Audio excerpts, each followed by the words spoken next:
Señor, te damos las gracias, Dios mío, por este día. Gracias por esta oportunidad nuevamente que tú nos das de estar aquí, Señor. Gracias por nuestro pastor, Señor. Oramos para que tú le des sabiduría, entendimiento, conocimiento para saber dar respuestas, Señor, bajo la luz de tu palabra, Señor, a estas dudas, a estas preguntas que todos tenemos, estas inquietudes de tu palabra que queremos, Señor, tener respuestas. Señor, gracias por cada hermano, por cada hermana que está separando de su tiempo, de sus quehaceres para venir y escuchar tu palabra, Señor. Gracias por todo. En el nombre de Jesús. Amén. Amén. Pues muy buenas tardes, hermanos. Bienvenidos a todos. Que el Señor les bendiga. Espero que la señal esté llegando bien. Como bien saben ustedes, este programa se está grabando. Si hay alguien que no quiere salir en la grabación, lo único que tiene que hacer es simplemente desconectarse y dejar paso a otro hermano, porque este programa se está grabando, ya que después lo vamos a subir a nuestro canal de YouTube y de Facebook para que otros hermanos también puedan disfrutar de las preguntas y de las respuestas que ustedes en esta tarde nos van a hacer. Este programa debería de emitirse todas las semanas, como mínimo una vez a la semana, pero lamentablemente a veces no dispongo del tiempo. A veces estoy viajando de un lugar a otro y esto me dificulta mucho a veces conectarme para poder tener este tipo de programas. Lo que ocurre es que también lo estamos haciendo en directo en los lugares donde vamos. Por ejemplo, lo hemos hecho en Las Vegas, en San Francisco, lo hemos hecho también ahora recientemente en nuestro congreso en Toledo. En fin, a veces lo que hacemos es que hacemos el programa en el lugar donde estamos y después se graba, se emite y se sube al canal, ¿no? Pero bueno, en esta tarde ustedes tienen la oportunidad de hacerme sus preguntas personalmente, así que tenemos por delante 45 minutos porque tenemos que recortar hoy un poquito porque después tenemos unas clases y hay hermanos que tienen que asistir a esas clases. Así que adelante con la primera pregunta, Alberto. Perfecto, pues tenemos a nuestro hermano Sergio Daniel, que no es la primera vez que va a preguntar, así que si puedes quitar el micrófono, Sergio, y preguntar. Amén, que el Señor les bendiga, pastores. Dios le bendiga, Pastor Alberto. Buenas tardes, hermano, adelante. Pastor José, Dios lo bendiga, ya saben, ¿no? Soy el discípulo amado. Que el Señor le bendiga, pastor. Voy a ir directo porque ahorita estoy en el trabajo y pues aproveché este momento. Mi pregunta era sobre la genealogía del Señor Jesucristo. Si nos vamos a Mateo 1, en el versículo 11, aparece un personaje llamado Jeconías. Pero si nos vamos al libro de Jeremías, en el versículo 22-30, aparece que ese personaje, su descendencia, no heredaría el trono de David. Entonces la pregunta sería, ¿cómo se cumple esto en el Señor Jesucristo? Sí, bueno, en el Nuevo Testamento encontramos dos genealogías, una en Mateo capítulo 1 y otra en Lucas capítulo 3.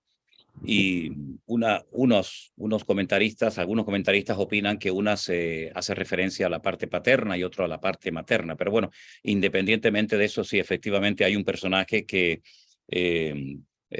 por lo visto fue desheredado, no heredaría, no sería descendiente, no tendría el privilegio de formar parte de esa genealogía. Pero si lees bien la historia de ese personaje, te vas a dar cuenta de que hay otro personaje, ¿verdad? Otro personaje que ocupa su lugar.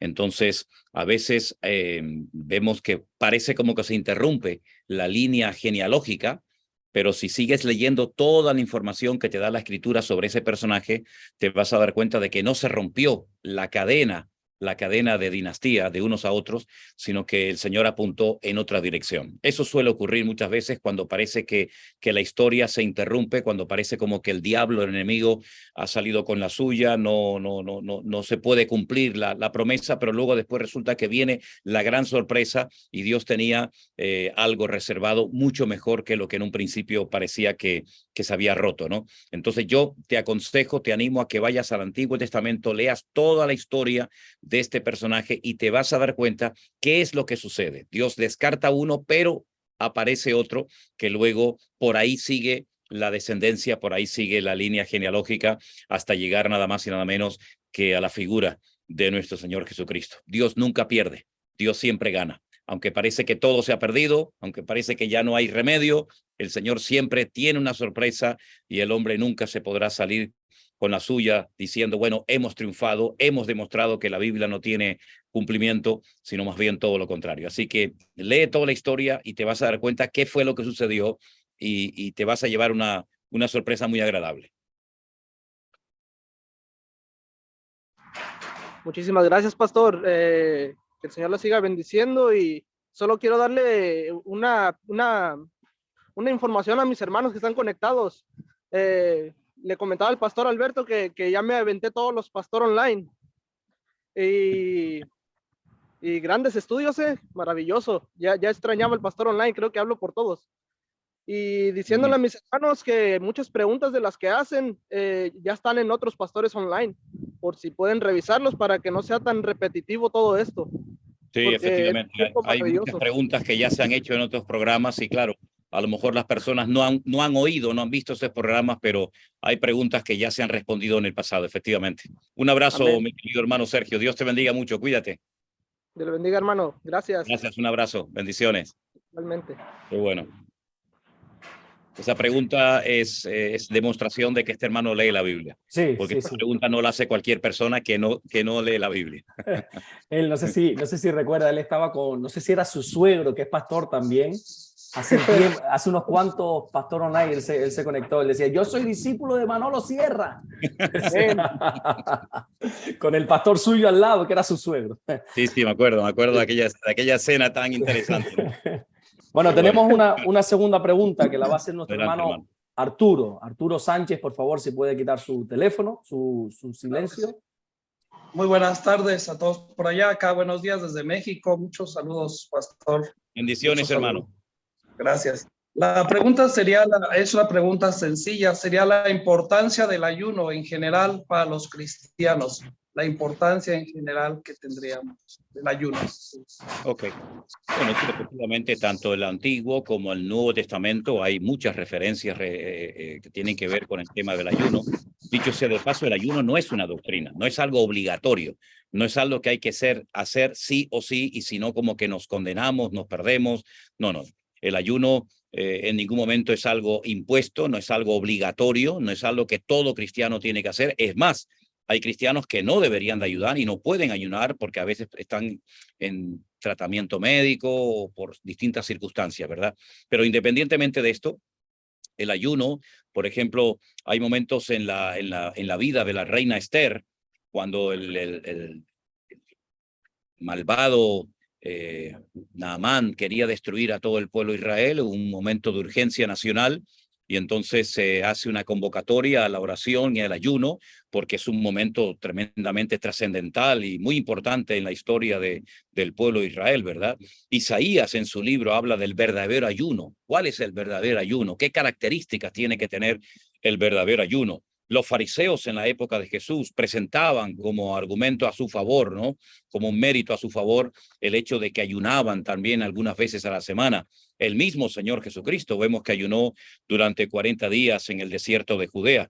Es decir, el ayuno es para momentos puntuales, el ayuno no es pasar hambre, el ayuno no es una especie de dieta, ¿no? Yo, bueno, no como y así adelgazo. No, el ayuno tiene que ir arropado, tiene que ir acompañado de oración.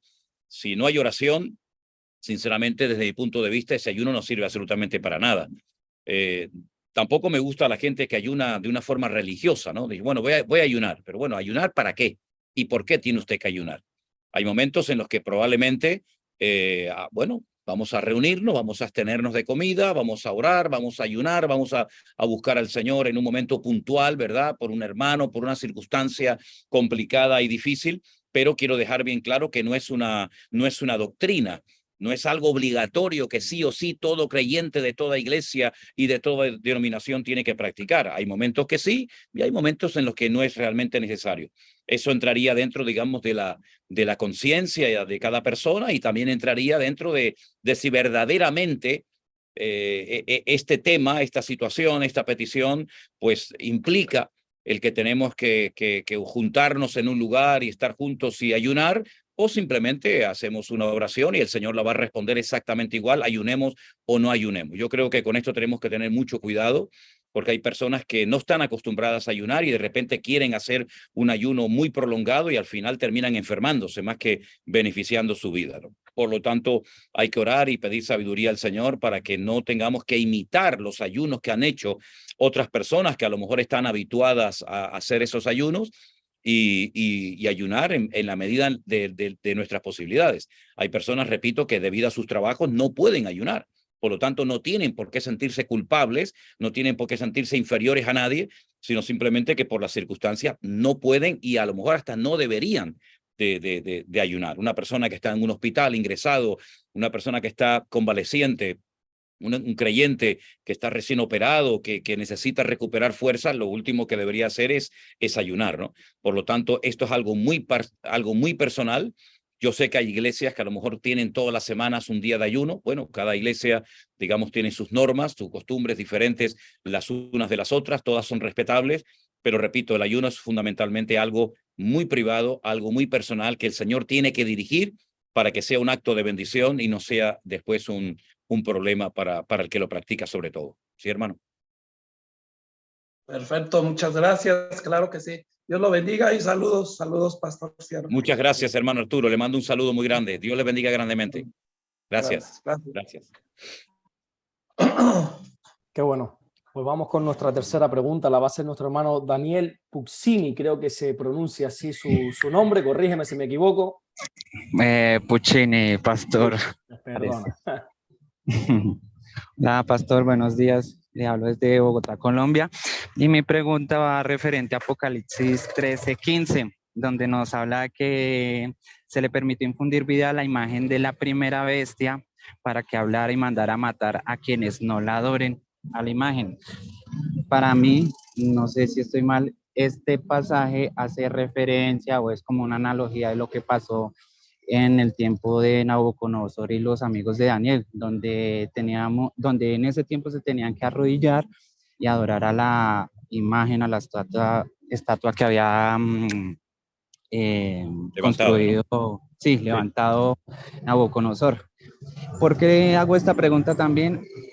Porque como hemos pasado por varias doctrinas erradas que nos íbamos a ir antes de que comience la tribulación, en este caso usted tuvo una revelación muy de parte de Dios en Israel cuando se le presentó ese judío y le dijo que le dieron un mensaje a la iglesia que teníamos que estar preparados porque nosotros vamos a ser perseguidos cuando el dragón se levante contra la mujer y va a ser escondida en el desierto. Y es ahí donde el dragón viene contra la descendencia de la mujer. Entonces, por eso hago la pregunta.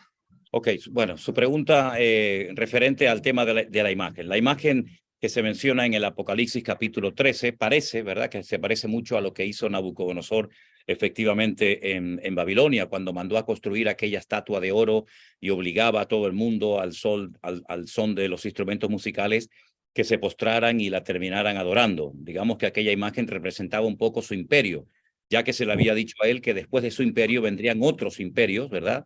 Representados por animales y también por distintos materiales como el oro, la plata, el bronce, el hierro, el barro, etcétera, etcétera. Él parece ser que no le hizo mucha gracia, no le gustó la interpretación que Daniel le dio a su sueño, y entonces lo que hace es que construye una imagen de oro de los pies a la cabeza, como revelándose en contra de la realidad de que su imperio va a caer y se va a levantar otro y después otro y otro imperio, y así sucesivamente. Pero hay una gran diferencia, y es que la estatua del rey Nabucodonosor no se le permitió infundir aliento, era simplemente una estatua, una imagen inerte. Sin embargo, en el Apocalipsis dice que a esa imagen se le infunde entre comillas, ¿no? Entre comillas, vida, aliento. Me faltó un pedacito. Algunas personas he escuchado y han interpretado esto de la siguiente manera. El lenguaje que Juan tiene para poder describir las cosas que van a ocurrir en los últimos tiempos y que él las relata muy bien en el libro del Apocalipsis, es un lenguaje muy corto, es un lenguaje muy limitado. Hay palabras que en su época no existían. Ametralladoras, cañones, aviones, barcos de guerra, bombas, son palabras que en esos tiempos no existían. Por lo tanto, él tiene que recurrir a su lenguaje tremendamente limitado para poder explicar cosas que para nosotros serían normales, como ver un avión pasar, bombardear, un ataque con misiles, etcétera, etcétera. Algunos han considerado que esto más bien se refiere como una especie de gran pantalla, una especie de pantalla gigante, ¿verdad? Que lógicamente habla, que lógicamente se mueve como una pantalla. Qué pena, Perdón. pastor. Se le puede hacer ese símil a la inteligencia artificial. Ahorita hay Bueno, un desarrollo inmenso sobre la inteligencia artificial y hay un punto que me dejó preocupado donde dice, salió un artículo en Francia donde dice que la inteligencia artificial va a decidir si se reanima a la persona, a los militares, si se le reanima en que viva o dejarlo morir, porque decide la inteligencia sí. artificial. Entonces, como va a Bueno, estar por todos lados. hay una cosa que está muy clara y es que toda la tecnología que está en este momento y otras tecnologías que ignoramos y que no están al alcance de todo el mundo, por supuesto, no cabe la menor duda, el anticristo y el falso profeta la van a utilizar, tanto inteligencia artificial como internet, redes sociales, satélites, etcétera, etcétera, ¿no? Por lo tanto, no nos extraña en ningún momento que el anticristo haga uso de todas estas herramientas tremendamente poderosas para poder llevar a cabo sus objetivos y sus planes. Lo importante de todo esto, que sea como sea la imagen, si habla, si no habla, si es una pantalla de LED, si es una inteligencia artificial, si es simplemente una estatua como cualquier otra estatua que estamos acostumbrados a ver, lo importante de todo esto es que la Biblia nos dice con muchos detalles el fin, la destrucción de este personaje, que al final el Rey de Reyes y el Señor de Señores, es decir, nuestro Señor Jesucristo es el que obtiene la victoria, que ya la ha obtenido, el que nos da la victoria a nosotros, que ya es nuestra, etcétera, etcétera. Por lo tanto, sí, podemos especular, podemos opinar sobre esto, sobre aquello. Por mi parte, yo creo que el anticristo va a utilizar todo lo que tenga a su alcance, por supuesto, incluido la inteligencia artificial, pero repito, lo importante de todo esto es que el Apocalipsis termina diciéndonos quién gana la batalla, quién se sienta en el trono, quién es derrotado, quién es humillado y quién es glorificado por la eternidad, que es el Señor Jesús. Gracias, Dios te pastor. bendiga Buena grandemente, tarde. Daniel. Cuídense Gracias. mucho. Bendiciones a Colombia. Pues una pregunta bastante, la verdad, bastante interesante. Vamos con la cuarta pregunta, la va a hacer en este caso nuestra hermana Edilcia Villalta, así que le invito a que pueda quitar su micrófono. Buenos días a todos. Mi pregunta es, ¿se escucha? Le escuchamos perfectamente, hermana. Bueno, estoy hablando de Ana, Texas.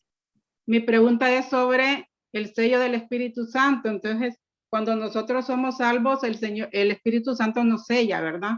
Entonces, ¿qué pasa con esta gente que se aparta del camino y está sellado? Se pierde la salvación ahí, no sé, estoy ahí un poco confusa. Nosotros estamos sellados en Cristo Jesús. No es que nosotros llevemos una marca indeleble o física. Todo lo que nosotros tenemos, lo tenemos en Cristo Jesús. Esa expresión, ese sello del cual habla la Biblia en el libro de Efesios, la carta de Pablo a los Efesios, si usted la lee con detenimiento, va a darse cuenta de que el apóstol Pablo, la frase más repetida es en Cristo, en Cristo, en Cristo, ¿verdad? Es decir, nosotros estamos marcados en Cristo. A veces creemos como que el Señor nos ha puesto una marca, ¿no? Como que a nosotros nos ha puesto un sello y entonces ya a donde vayamos, como las vacas, ¿no? Como los animales, llevamos un sello. No, no es realmente así. Nosotros estamos sellados en Cristo Jesús y mientras estemos en Cristo Jesús, somos salvos. Mientras estemos en Cristo Jesús hay victoria. Mientras estemos en Cristo Jesús estamos guardados y protegidos del maligno. En el momento en que nos desconectemos, que se puede una persona desconectar, faltaría más. En el momento en el que una persona se aparte del Señor, automáticamente queda como una especie de barco a la deriva sin timón y es vulnerable como cualquier otra persona. La Biblia dice que si alguno de entre vosotros, hermanos, se ha extraviado de la verdad, esto está en Santiago, sepa que el que haga volver al pecador del error de su camino, salvará de muerte un alma y cubrirá multitud de pecados. Es decir, así como existe la posibilidad, bendito sea Dios, de que una persona inconversa se puede convertir, también en cualquier momento, Dios no lo permita, una persona puede por negligencia, porque bajó la guardia, porque se enredó en las cosas de este mundo, es decir, por muchos motivos y razones, una persona se puede volver a separar del Señor. La Biblia dice, sé fiel hasta la muerte y yo te daré la corona de la vida, para que no borre tu nombre del libro de la vida. Eso está en el libro del Apocalipsis.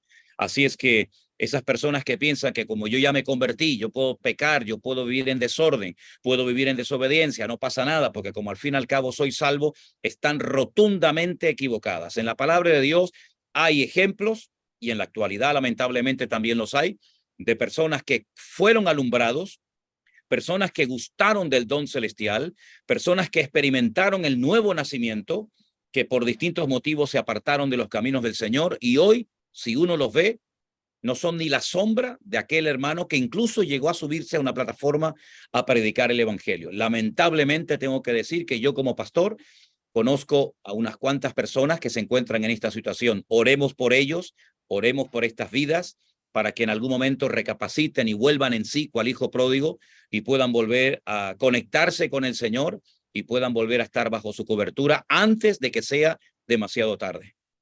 Ok, entonces la palabra clave es estar en Cristo. Ese En es el Cristo. sello. Todo está en Cristo. Todo, estamos sellados en Cristo. Él nos lleva en la palma de su mano. Estamos protegidos en Cristo. Y entonces, mientras estemos en Cristo, estamos protegidos, estamos guardados, estamos marcados, etcétera, etcétera. En el momento en que nos separamos de Cristo, el otro que anda como león rugiente buscando a quien devorar, porque si el enemigo está buscando a quien devorar, se referirá a creyentes, no a inconversos, que ya al fin y al cabo los tiene en su saco, los tiene ya en su lista. Busca devorar al creyente, al que le crea problemas, busca devorar y destruir a aquella persona que sirve al Señor. Ya a los demás ya son suyos, no tiene por qué pelear contra ellos porque ya los tiene bajo su cobertura. Exacto. Ok, otra así rapidito. Sobre el arrebatamiento, los hijos de los inconversos van a ser arrebatados, los menores.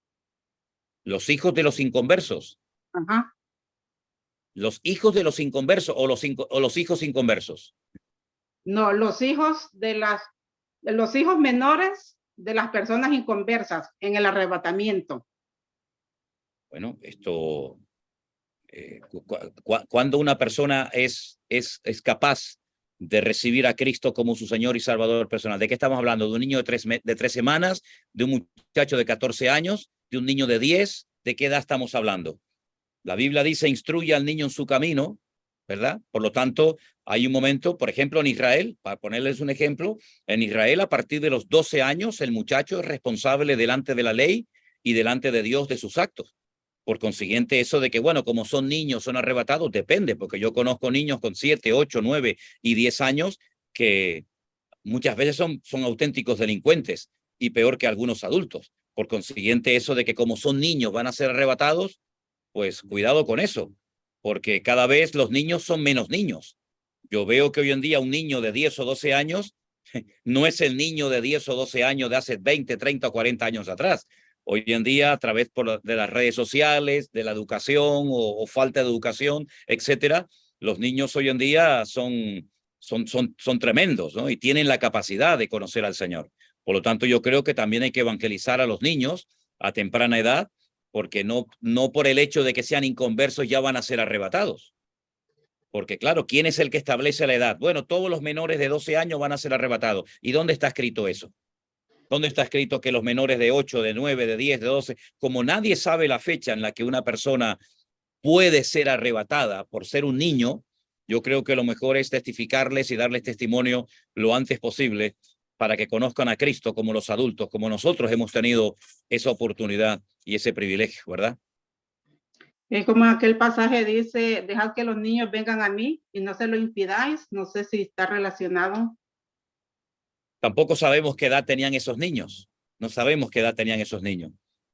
Yo creo que aquí lo importante es que nos ocupemos de nuestra salvación con temor y temblor, y a cualquier persona que se nos ponga por delante, sea niño, sea adolescente, sea joven o sea anciano, le demos testimonio para que tenga la oportunidad y el privilegio de conocer a Cristo, como nosotros lo hemos tenido.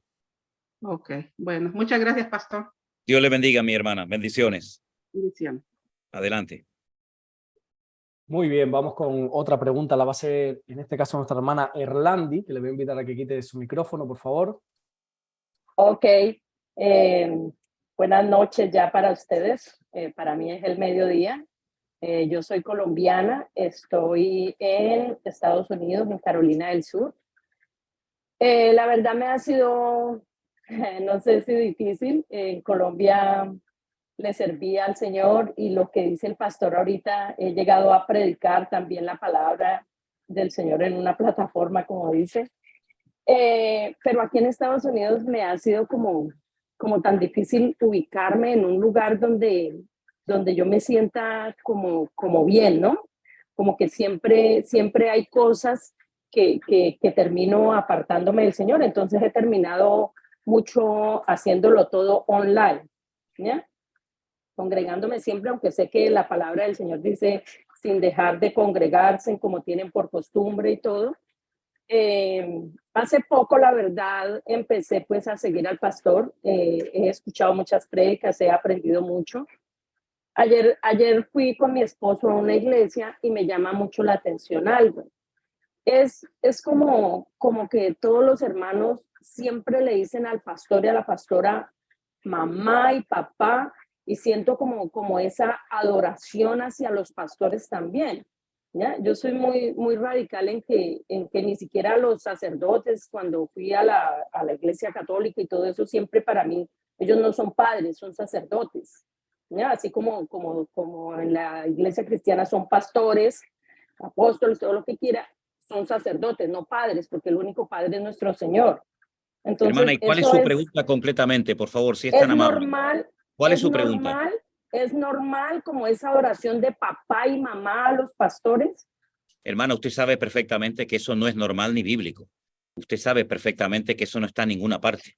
Pero tan culpable es el que se deja llamar papi o mami como el que le dice al pastor papi o mami. Es decir, no le echemos solamente la culpa al pastor. Porque muchas veces no es que el pastor, sí, el pastor y la oveja. Es decir, si usted llama a un pastor papito o papi o como quiera que llamarlo, pues tan culpable es la persona que lo hace como la persona que lo recibe. Normal no es. Usted sabe perfectamente que eso no es normal. Al apóstol No, para mí Pablo, no. a los discípulos no se le llamaba papi, ni mami, ni nada por el estilo. O sea que hay pastores que les gusta ser tratados de esa manera, ¿verdad? Tratan a las gentes, a las personas como si fueran sus hijitos pequeños, y hay gente que le gusta también tener ese tipo de pastores para que los atiendan. Es decir, que tanto unos como otros son exactamente igual de culpables. Al pastor no se le llama papi, ni a la esposa del pastor se le llama mami. Por otra parte, decirle que iglesia perfecta no existe, ni en Colombia, ni No en hay, Estados Unidos, no ni hay, en no hay. México, ni en ninguna parte del mundo. Iglesia perfecta no existe en ninguna parte. Y también decirle que lo importante es estar sujeta a un ministerio, ¿verdad? El que haya problemas o falsas doctrinas o malos testimonios o malos ejemplos en algunas iglesias no significa de que todo el mundo es igual y que todos los ministerios son iguales. Gracias al Señor, repito, no todos estamos en esa línea de recibir halagos ni adoración. Por mi parte, vamos, lo rechazo completamente.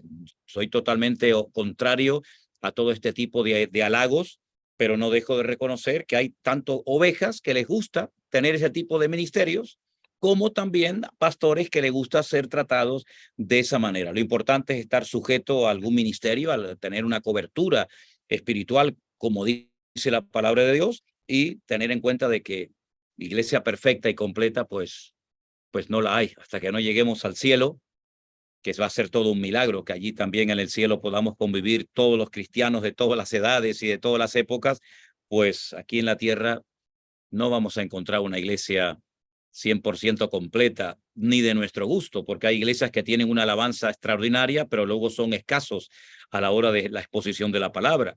O iglesias que son fuertes en la palabra y a lo mejor no son fuertes en otro área.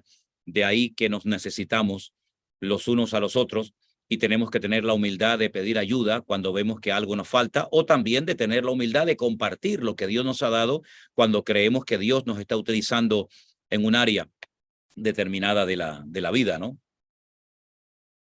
Dios le bendiga grandemente, hermana. Salió nuestra hermana, no sé si se le cayó la cobertura o lo que quiera Bueno, que ahí sea. quedó la respuesta para Ahí que quedó la después respuesta, sí. la pueda escuchar una vez grabado el programa. Seguimos, Exactamente. Alberto.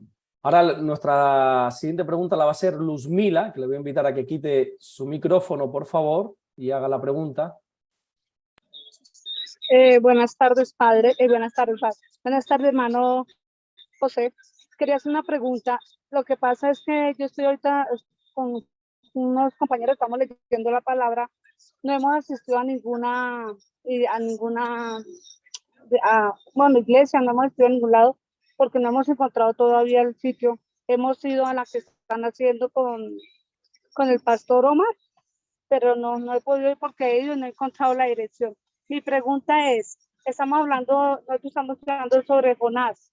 A Jonás lo mandaron a predicar la palabra y él fue desobediente. ¿Ese es el tema principal de ahí o no hemos entendido muy bien si Jonás fue a predicar y él no quiso? O sea, el tema es la desobediencia que nosotros tenemos a veces. Bueno, vamos a ver esto, Luzmila. Referente a las direcciones, nosotros tenemos una página web que hace ya más de 20 años que está publicada y de vez en cuando vamos renovando fotografías y añadiendo cosas. En nuestra página web, las 3 mividanueva.org. Ahí tiene usted todas las direcciones de nuestras congregaciones, los horarios, los teléfonos, etcétera, etcétera. Tenemos una congregación física en este momento en Tierra Alta, pastoreada por nuestro hermano Osman y su esposa, y también nuestro hermano Osman está llevando a cabo cultos en Bogotá.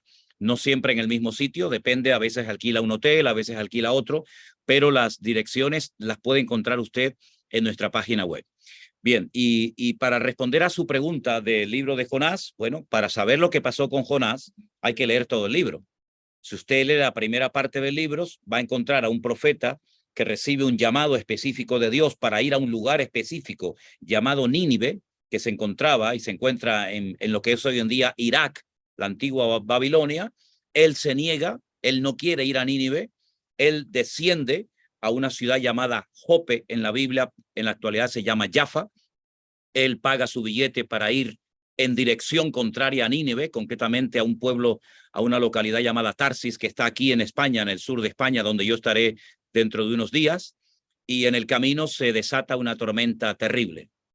Si no seguimos leyendo el libro, nos da la impresión de que Jonás pues, fue un rebelde, un desobediente, y nunca puso en práctica el llamado de Dios para su vida. Pero si seguimos leyendo el libro, nos vamos a dar cuenta de que hay un momento en el que él se arrepiente, él pide perdón, él ora desde el vientre de aquel enorme pez, que no ballena, aquel enorme pez.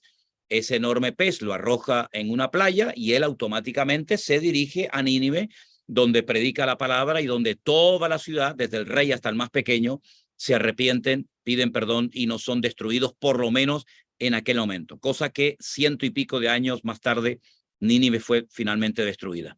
Entonces, Jonás efectivamente fue un tiempo de su ministerio, un creyente, un profeta rebelde, pero gracias al Señor rectificó, pidió perdón, se arrepintió, fue a Nínive y Nínive se arrepintió por el ministerio de Jonás. Eso es a grandes rasgos el libro de Jonás. Hay una primera parte de desobediencia, una segunda parte donde lo vemos tratado y digamos casi triturado en el vientre del enorme pez, pero finalmente Jonás va a Nínive y predica la palabra y el llamado de Dios para su vida se cumple.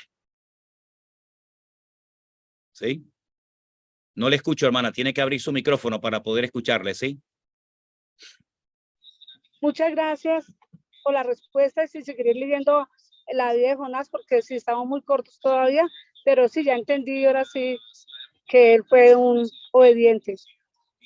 Y cuando leemos la biografía, cuando leemos la vida de un personaje, tenemos que leer todos los datos que nos da la Biblia, porque si leemos solamente una porción, nos quedamos con una parte de la información. Y lo bueno en este caso es que usted lea todo el libro, que se lee muy rapidito, porque es un libro muy, muy pequeñito, pero muy interesante, y usted se va a dar cuenta de que el final del libro no tiene nada que ver con el principio. Gracias a Dios terminó bien.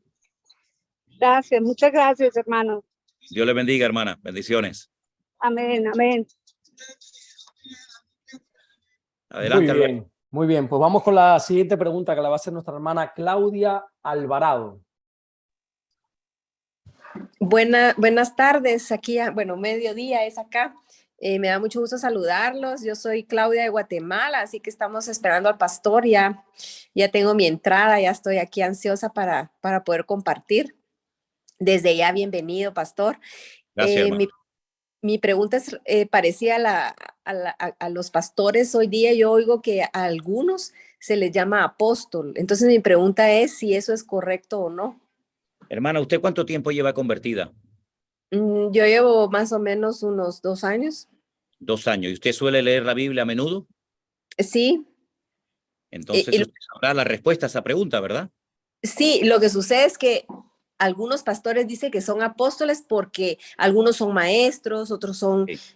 Entonces, ellos dicen que tienen como que ese don de apostolado y que por eso es que se llaman apóstoles. Bien, pero eso es lo que dicen esos pastores. Pero usted leyendo la Biblia, ¿a qué conclusión ha llegado usted? Pues yo pienso que no. Pues aquí lo importante es lo que dice la Biblia y no lo que dice el pastor o el apóstol, el profeta o el evangelista o como se llame. Es decir, Ujú. el apóstol es un ministerio muy completo y muy variado. ¿De acuerdo? El apóstol es un poco de todo. Es pastor, es maestro, es evangelista, es pastor de pastores, funda obras, levanta obreros, etcétera, etcétera. ¿Vale? Y el Señor escogió a 12 discípulos, de los cuales saben todos ustedes que uno terminó negándole y al final el apóstol Pablo, digamos que ocupa el lugar de Judas Iscariote, ¿verdad? Y la Biblia dice que nuestra fe está fundada sobre los apóstoles y sobre los profetas, es decir, sobre los autores del Antiguo Testamento. Hoy en día hay personas que tienen un ministerio apostólico, no le quepa a usted la menor duda, claro que sí. Hoy en día hay pastores 100%, evangelistas que son evangelistas 100%, maestros y hermanos que tienen un ministerio más amplio que no solamente abarca lo que es la iglesia local, sino también sale de las paredes de la iglesia, ¿no? Ahora, de ahí a que muchos hoy en día se hayan autoproclamado apóstoles, creyendo que de esa manera son más importantes que un pastor o un maestro de una congregación, pues me parece a mí un disparate. Por otra parte, no nos olvidemos que cuando el Señor le mostró a Juan en la isla de Patmos la Nueva Jerusalén, le mostró una ciudad donde había 12 tronos para los 12 apóstoles del Cordero. Es decir, no va a haber millones de tronos para apóstoles que hoy en día están por todas partes, sino que el Señor nombró ya de una manera especial y reconocerá por la eternidad a los verdaderos 12 apóstoles del Cordero. Porque una de las características para ser un apóstol de Cristo es que hubieran visto la resurrección y hubieran tenido un encuentro presencial con el Señor Jesucristo. Y todos estos que se llaman apóstoles hoy en día, ninguno de ellos vio la resurrección ni fue testigo ocular de la resurrección de Cristo. Por lo tanto, están utilizando un título que les queda largo.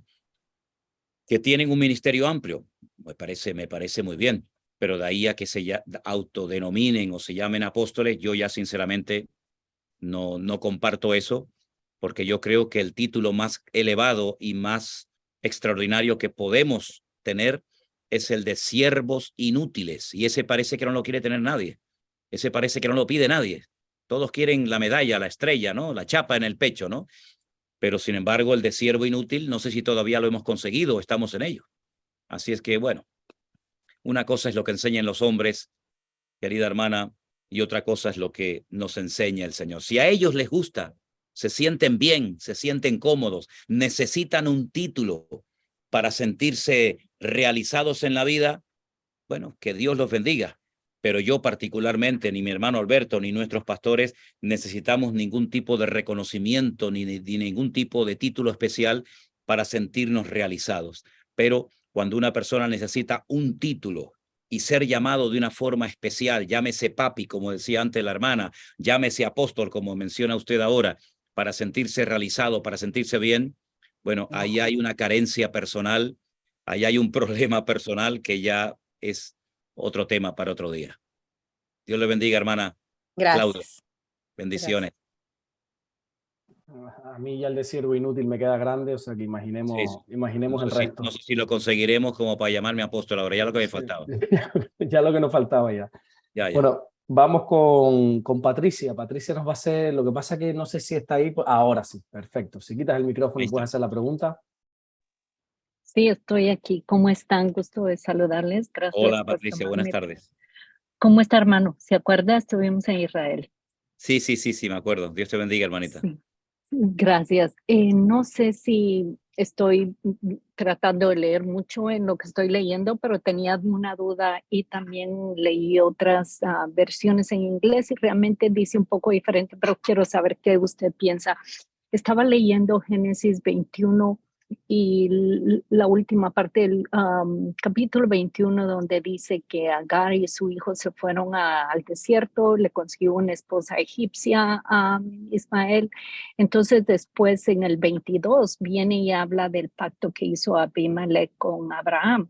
Entonces quiere que le jure que sus hijos y sus nietos no les va a faltar nada, no lo quiero leer ahora.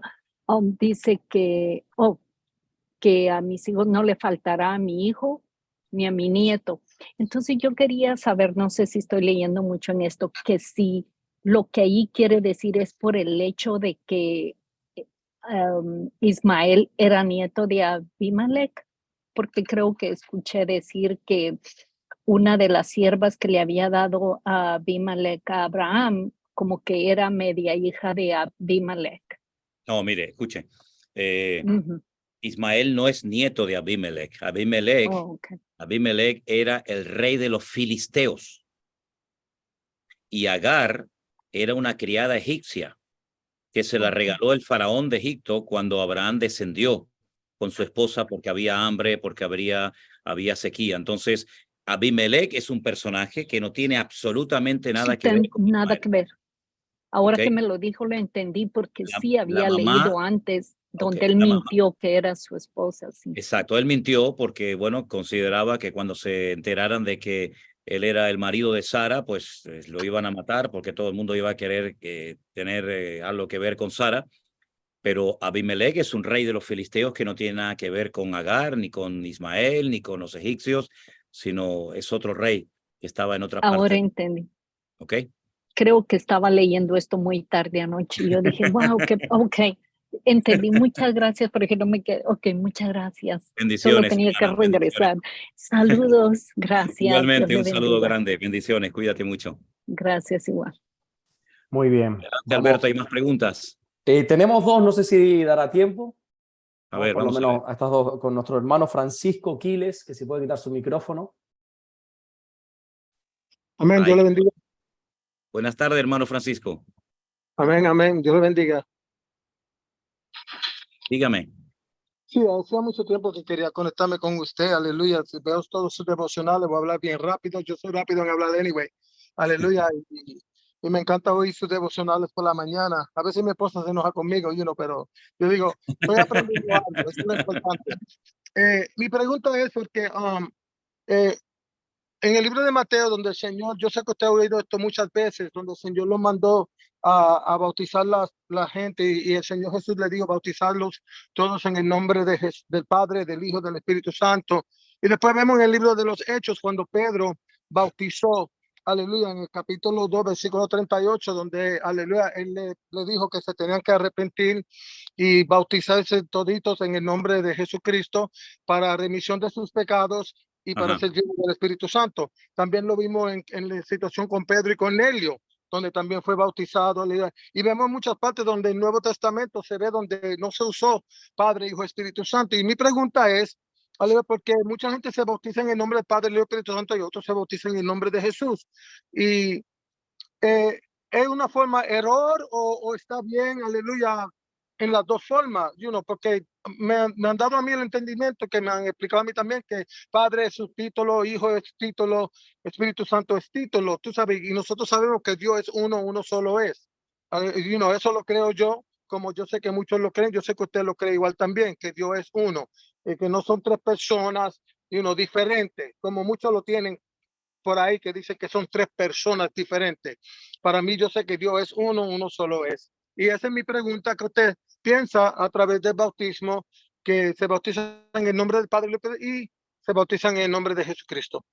Bueno, la ventaja de las personas que bautizan en el nombre del Padre, del Hijo, del Espíritu Santo, primeramente es bíblico porque está en la Biblia. Sí. La fórmula de bautizar en el nombre del Padre, del Hijo, que es Jesús, y del Espíritu Santo es tan bíblica como la fórmula del libro de los Hechos. Por lo tanto, cuando una persona dice en el nombre del Padre, del Hijo, que es el Señor Jesucristo, y del Espíritu Santo, no está cometiendo ningún pecado porque ese Hijo se llama Jesucristo, que es el que se menciona en el libro de los Hechos. Por lo tanto, todo lo que hacemos en la vida lo hacemos en el nombre del Señor Jesucristo. La cuestión está en que Mateo le escribió a los judíos, y los judíos, efectivamente, como nosotros también creemos que Dios es uno, pero ese Dios uno se manifiesta de formas diferentes. Por ejemplo, ¿usted es papá? ¿Usted tiene hijos? Seguro, y abuelo también. Ok, entonces usted es papá, es hijo y es abuelo, 3 en 1. Right.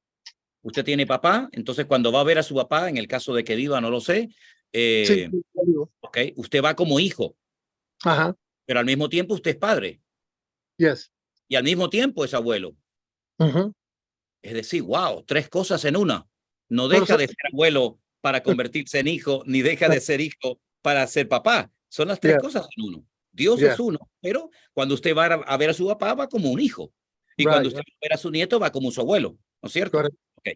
Por lo tanto, exactamente igual ocurre con nuestro Dios. Dios es uno, no son 3 personas, no son 3 dioses. Eso es un disparate, eso es una locura. No somos politeístas, somos adoradores de un solo Dios, y a ese Dios adorarás, ¿verdad?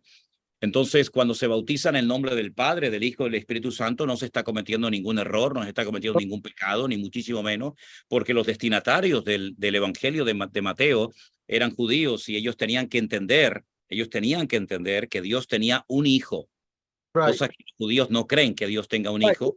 Eso yo Lo lo del entiendo. Espíritu Santo, que ellos lo llaman el Ruach HaKodesh, ellos piensan que era una capacitación que tenían única y exclusivamente los profetas o algunos Yeah. reyes o personajes del Antiguo Testamento. Por lo tanto, Mateo le está escribiendo a gente con mentalidad judía y Mateo les dice, ojo, hay un Avinu, hay un Padre nuestro que tiene un hijo y que hay un espíritu que mora en nosotros. Sin embargo, ya en el libro de los Hechos, ya ha pasado un tiempo y el apóstol Pedro no tiene que explicar estas cosas porque ya ha dado una predicación excelente diciendo que al que ustedes crucificaron, Dios el Padre le ha hecho Señor y Cristo. Ahí está hablando del Padre y del Hijo. Y lo que estamos hablando y lo que está pasando, que ustedes están viendo y escuchando, es que esta es la promesa del Padre que enviaría su Espíritu sobre toda carne. Ahí aglutinó Padre, Hijo y Espíritu Santo, ¿verdad? Por lo tanto, no hace falta ser en el nombre del Padre, del Hijo, del Espíritu Santo, porque ya en el mismo mensaje, en la misma exposición bíblica de Pedro en Pentecostés, ya quedó bien claro todo eso. Y si son bautizados, es que ya entendieron lo de Padre, Hijo y Espíritu Santo, pero los destinatarios del Evangelio no lo tenían claro. Dese cuenta de que eran personas que no estaban allí en el día de Pentecostés. Por consiguiente, ambas fórmulas son correctas siempre y cuando, subrayo, siempre y cuando la persona entienda que hay un Padre, hay Hijo y hay Espíritu Santo, son 3 en uno, que es el mismo Dios.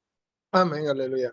Eso mismo yo pensaba y eso mismo yo decía, porque yo fui bautizado en el nombre del Padre y del Espíritu Santo, pero un poquito más. Se le fue el micrófono, hermano. Mucha gente dice que uno no debe hacer eso. Tú sabes que uno no se debe de bautizar 2 veces, pero yo sé que los discípulos de Juan el Bautista fueron bautizados de nuevo una segunda vez. Y pues yo me siento que no cometí un error, solamente quería estar seguro de que, tú sabes, si me bauticé en el nombre del Padre y del Espíritu, me bauticé en el nombre de Jesucristo, me bauticé bien. Francisco, estate tranquilo, mijo. Estate Amén. tranquilo, disfruta de la vida y ahora ocúpate de otra cosa y olvídate del bautismo, que hay otras cosas más importantes y hay mucho camino que recorrer. Usted lo hizo bien y Dios lo sabe.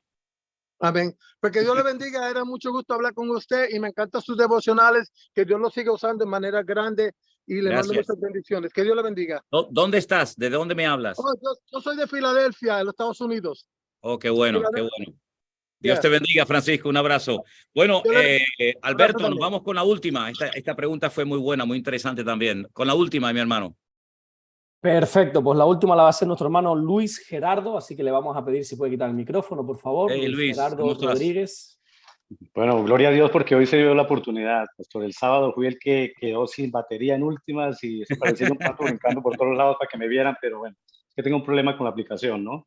Es un gusto increíble, Pastor, volver a hablar con usted de la última vez que estuvo aquí en Las Vegas. Pertenezco al Grupo 1, por supuesto. Usted me bautizó y es una bendición. Estoy contentísimo. Bueno, mi pregunta es que tengo un conflicto con mi señora. Mi señora como puede ver, está en Colombia. Nosotros leemos las Sagradas Escrituras todas las noches por vía WhatsApp. Y pues cada vez que últimamente he hablado, he leído la lectura de las Sagradas Escrituras y pronuncio el nombre de Jehová, ella me dice, oiga, mi amor, espérese, porque es que no está correcto pronunciar el nombre de Jehová. El nombre correcto es, según el pastor, es el Señor, mi Señor, tu Señor. Pero como yo no sé, yo soy ignorante al tema, estoy recién entrado, como puede saber, pastor, a los grupos, en el grupo 1, por supuesto, mi señora está en el grupo 2, ella sí escuchó y pudo estar en la clase donde se expresaba, sacaron un video de parte suya que decía que sí, que explicaba el nombre, por qué razón no se le podría llamar Jehová. Entonces ahora tengo ese conflicto con mi señora que cada vez que estoy leyendo, mi amor, mire, cuidado con eso, no, el Señor. Yo, pues, escúchame, Luis, el conflicto que tú tienes con tu esposa, el problema no está en Jehová, el problema está en la relación por WhatsApp. Ese es el problema. Ese es el problema. Pues lastimosamente, tener una novia, una esposa por WhatsApp, eso sí que es un lío. No, ella está ya por circunstancias de verdad. No, yo sé. En el grupo de oración estamos pidiendo mucho precisamente por una situación que después de que me bauticé, valga la aclaración, pastor, que después de que me bauticé se me vinieron en contra muchas situaciones familiares. Incluso pues señalamientos, un hermano que nunca se me ha faltado respeto, me ha hablado mal, pues el que tiene a mi madre en este momento, pues se me puso en contra porque yo me bauticé, porque yo salí de la iglesia tradicional, de la iglesia católica, y pues muy maltrato pues para mi madre, bueno, mira, ya no quiere tenerla, etcétera. Bienvenido, bienvenido al club de los maltratados. Bienvenido. Uno más. Sí, amén. Gloria a Dios. Gloria a Dios eso es buena señal. Eso es buena señal, que se metan contigo por haberte bautizado. No, estamos orando fuerte de oración, y estamos ahí doblegando al enemigo con la oración. Amén. Y yo confío y deseo de todo mi corazón que pronto te puedas otra vez juntar con tu esposa, ¿no? Ahora, permíteme decirte algo. Mira, en la Biblia, esto lo he dicho en varias ocasiones y yo creo que viene bien volver a recordarlo, ¿no? En la Biblia encontramos a Dios que muchas veces cuando se presenta, cuando habla con una persona, cuando se manifiesta en alguna situación, en alguna vida, Él se da a conocer con un nombre. Hay momentos en los que Dios, a Abraham se le presenta con un nombre, a Moisés con otro. En el primer libro de la Biblia aparece el nombre Elohim, aparece Adonai, aparece Rafa, aparecen muchos nombres, pero esos son, digamos, cosas o aspectos o atributos de lo que Dios hace. Dios es paz, Dios es sanador, Dios es pastor, Dios es todopoderoso. Está bien, es como por ejemplo decir, bueno, yo, no sé, me llamo José Manuel, ¿ves? Soy el pastor José Manuel Sierra, pero te puedo agarrar una guitarra y te canto, o te puedo hacer una tortilla y te hago unos espagueti, a ver si me entiendes. Una cosa es lo que yo haga, que no se hace mucho, pero una cosa es lo que yo haga y otra cosa es mi identidad como nombre, como persona. Dios tiene un nombre propio. El nombre propio de Dios en hebreo son 4 consonantes. Nosotros en castellano, o en inglés o en cualquier idioma, tenemos vocales y consonantes. En hebreo las vocales no existen. Las vocales se inventaron siglos más tarde de los textos bíblicos para que la gente que había olvidado cómo se leía el hebreo, el texto original, supieran cómo se pronuncia esa palabra, ¿verdad? Si yo, por ejemplo, le doy a ustedes, a todos los que me están escuchando y viendo ahora mismo, yo le doy a usted una letra C y una letra S, usted con esa C y con esa S, usted puede formar la palabra cosa, la palabra casa, la palabra casi, etcétera, etcétera. En hebreo, como no existen vocales, uno tiene que ver el contexto para saber qué palabra es la que se está mencionando en ese momento. Como eso se perdió, esa práctica se perdió con el paso del tiempo, y la mayoría de los judíos ya hablaban más arameo que hebreo, unos señores llamados los masoretas inventaron un sistema vocálico de puntitos y rayas, los masoretas. Busca eso en internet, que vas a encontrar información interesante. Masoretas, con Z o con S, depende, ¿no? Entonces, estos señores inventaron unas vocales y se las añadieron al texto bíblico para que la gente supiera cómo pronunciar exactamente la palabra en ese momento. ¿Qué fue lo que pasó cuando los masoretas llegaron a los manuscritos y llegaron al nombre de Dios, que son 4 consonantes? ¿Cómo se pueden pronunciar 4 consonantes sin vocales? Es imposible. No se puede pronunciar una palabra con consonante. Las consonantes son Yod, Hei, Bat, Hei. Repito, Yod, que es Yod Hei Vav Hei. La Yod sería como la Y, la Hei es una especie de H, la Vav es una V, una V corta, ¿verdad? Yod Hei Vav Hei, y la Hei otra vez se repite. Entonces, ¿qué hicieron los masoretas? Le metieron unas vocales para que se leyera en inglés Jehová, o en español, castellano, Jehová. Pero se las metieron mal. ¿Para qué? Porque ellos tienen un mandamiento que dice: no tomarás el nombre de tu Dios en vano. Estos están los 10 mandamientos, Éxodo capítulo 20.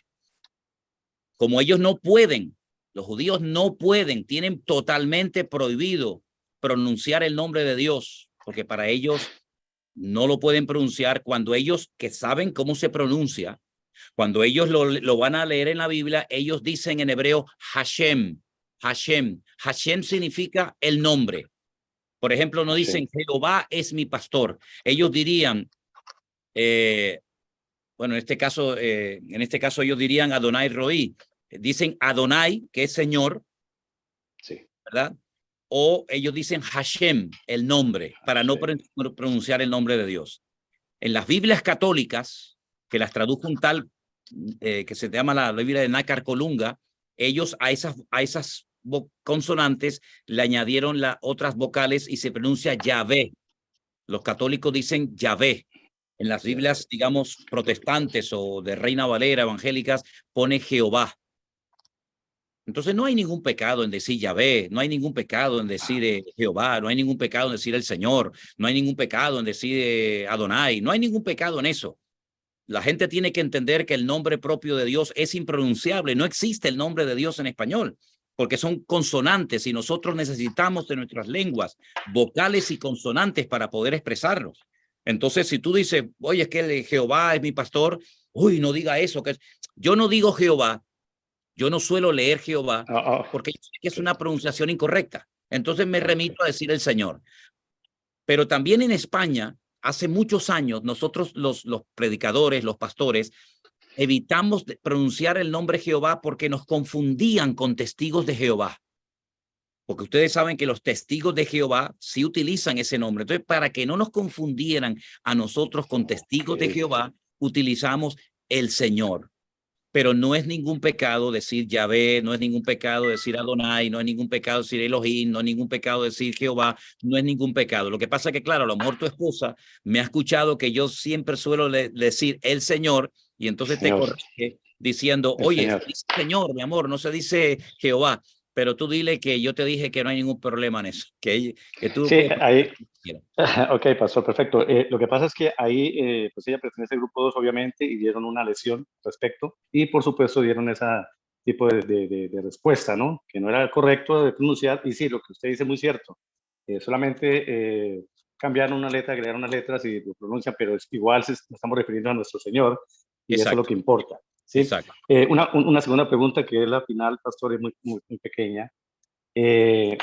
Cuando se pronuncia un relato bíblico, cuando se expresa, cuando se está orando, muchas veces se pronuncia la palabra sobrenatural. Yo tengo en cuenta que el Señor es espíritu. Y si mi Señor es espíritu, ¿no sería lo más correcto pronunciar como sobre espiritual? Porque estamos hablando sobre el espíritu.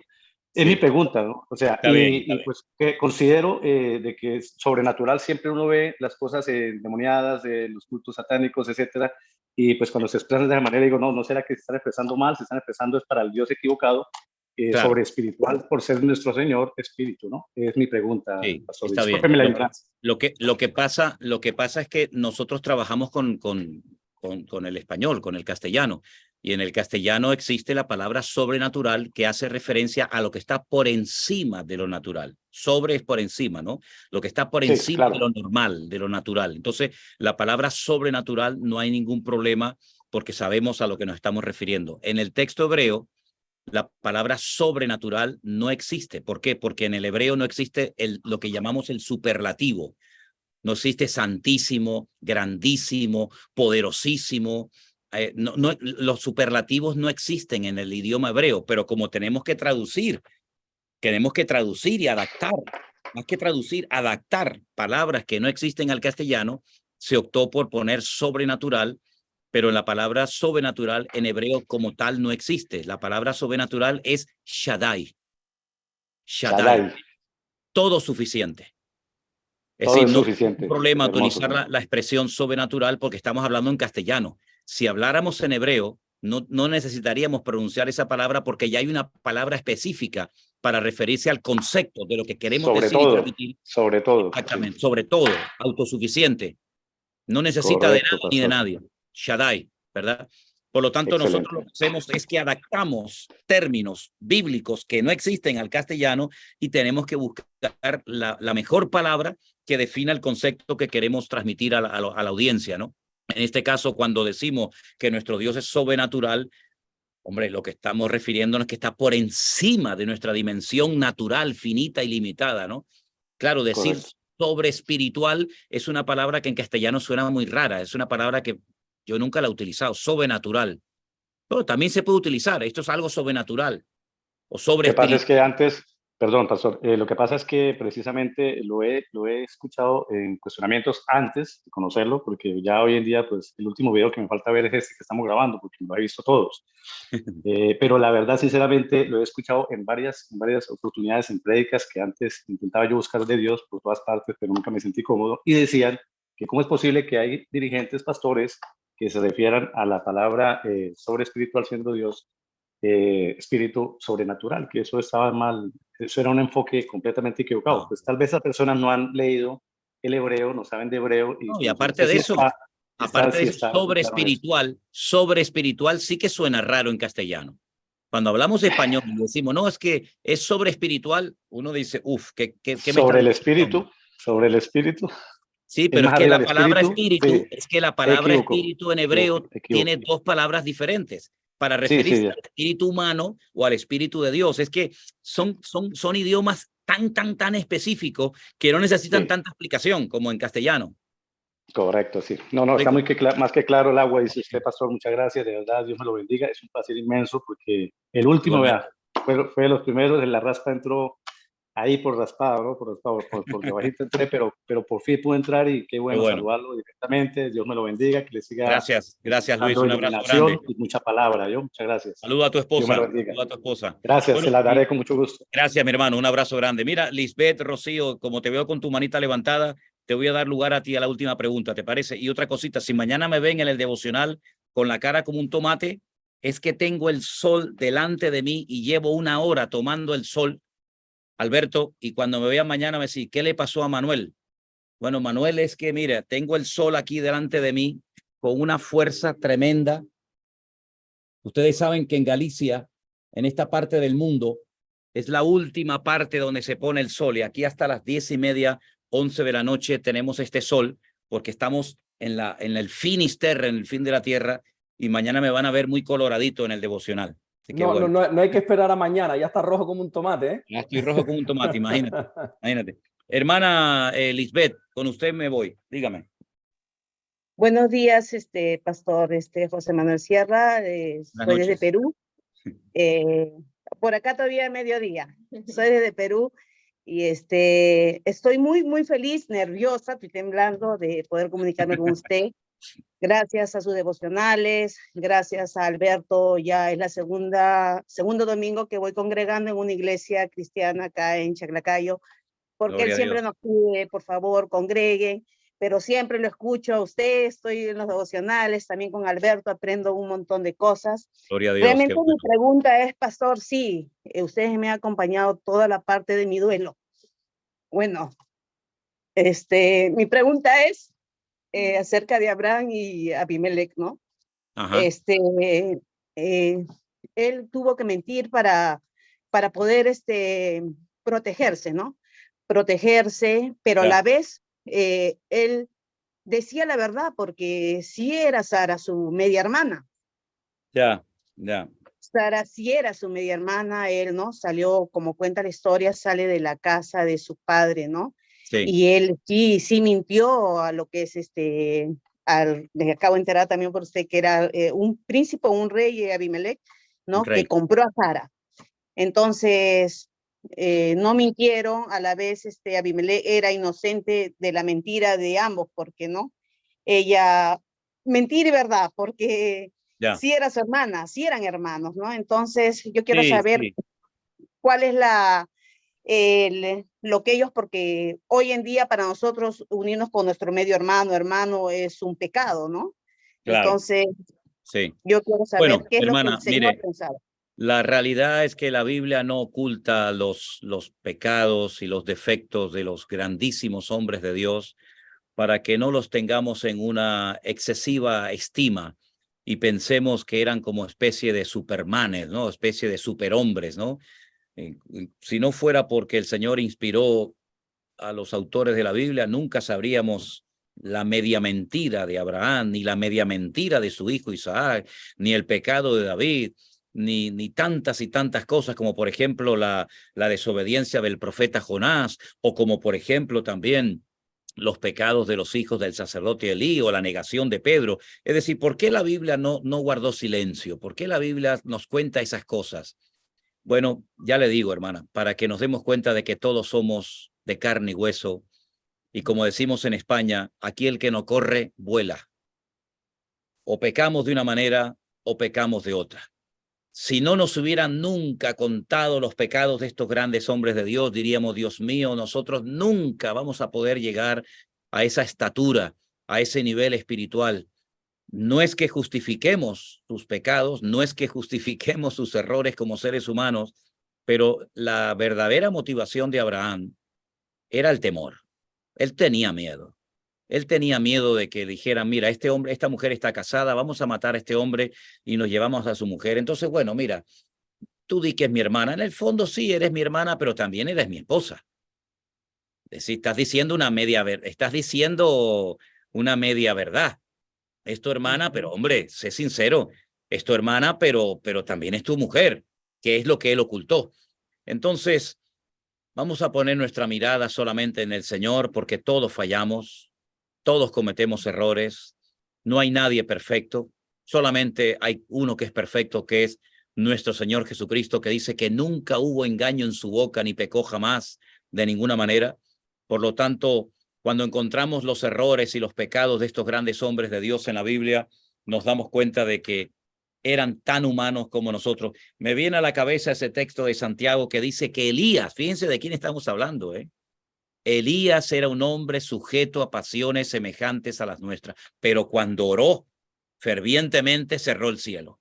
Es decir, lo espiritual es una cosa y digamos la parte del carácter es otra. Y todos necesitamos crecer y madurar, y ¿quién no peca? Queriendo sin querer, ¿verdad? Deliberadamente, incluso a veces, como dice hasta la palabra, ¿no? Por lo tanto, que Dios nos guarde, porque es verdad, hermana, como usted dice, sí, era su hermana, pero ¿por qué no dijo es mi hermana y es mi esposa? No se atrevió a decirlo, tuvo miedo. Incluso le obligó casi a ella a mentir. Por lo tanto, miremos solamente al Señor y no copiemos lo malo, sino imitemos lo bueno, como dice la palabra. Amén. Bueno. Gracias, pastor. Gracias. Agradecida con el Señor por este momento bendecido. También oro mucho por Miriam, porque sé todo lo que está pasado, sé lo que ha sufrido por dentro y nunca nos los ha demostrado. Estas cosas, ¿no? El Señor nos carga. Él nos carga en los momentos más dolorosos, Él nos carga. Y yo siento eso. Gracias a usted, gracias a Alberto por todo, ¿verdad? Gracias, hermana. Yo le agradezco a usted y a todos los que han estado orando por mi hija. Ella necesita mucha oración, ella se cansa mucho últimamente. Ella no tiene esa energía, esa vitalidad. Ahora, por ejemplo, hemos estado en Toledo, había una montaña con unos molinos arriba muy bonita, una panorámica preciosa, y todos los jóvenes y muchos hermanos subieron, pero ella no pudo subir. Y bueno, hay que orar para que el Señor la guarde, ¿no? Y el Señor le dé fuerzas y el Señor haga su obra en su vida. Que Dios le bendiga, hermana, y gracias por sus oraciones. Gracias a todos los que estuvieron con nosotros y que Dios les bendiga. Hasta una próxima conexión, si Dios quiere, ya mañana en el devocional. Un abrazo para todos, mis queridos hermanos. Gracias, pastor. Dios me lo bendiga. Gracias, Alberto. Dios me bendiga mucho. Gracias por la oración. Muchas bendiciones. Amén. Muchas bendiciones. Saludos. Gracias, mis queridos hermanos. Dios les guarde. Hasta la próxima. Bendiciones.